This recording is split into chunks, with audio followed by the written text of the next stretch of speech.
মনোরম এই লেক ও তার সৌন্দর্যই মিরিককে রাজ্যের পর্যটনের মানচিত্রে জায়গা করে দিয়েছে। এই লেকের টানেই প্রতি বছর হাজার হাজার পর্যটক আসেন পাহাড়ের কোলে ছোট্ট এই শহরে। কিন্তু সেই দিন আজ আর নেই।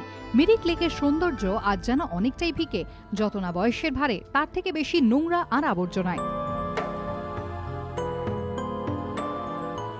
একসময় কাচের মতো স্বচ্ছ ছিল মিরিক লেকের জল, আর এখন স্থানীয় সূত্রে দাবি নিকাশি ব্যবস্থার জলও গিয়ে পড়ছে মিরিক লেকে, আর যা দেখে স্বভাবতই হতাশ লেকের সৌন্দর্যের টানে আসা পর্যটকরা। ভাবলাম কি মিরিক লেক খুবই পরিবেশটা খুব সুন্দর পাবো, বাট এখানে এসে আমি এত নিজেকে এমন ফিল করলাম, এত নোংরা কোনো পরিবেশ কারো একটা এত টুরিস্ট আসছে এখানে, তার জন্য কেউ একটা গাইডলাইন নেই। যে প্লাস্টিকটাই সব থেকে বেশি চতুর্দিকে, যে এখানে আশেপাশে সব প্লাস্টিক পড়ে আছে, এই জিনিসগুলো না থাকলে ভালো হতো। মেইনটেনেন্স হলে একটু ভালো হতো। হ্যাঁ, লাইট টাইটগুলো ভাঙা দেখা যাচ্ছে। লেকটা দূষণ হয়ে গেছে, ওই যে ঘোড়া ফোঁড়া যেগুলো আছে সেগুলো সব নোংরা ফোঁড়া করে দিচ্ছে।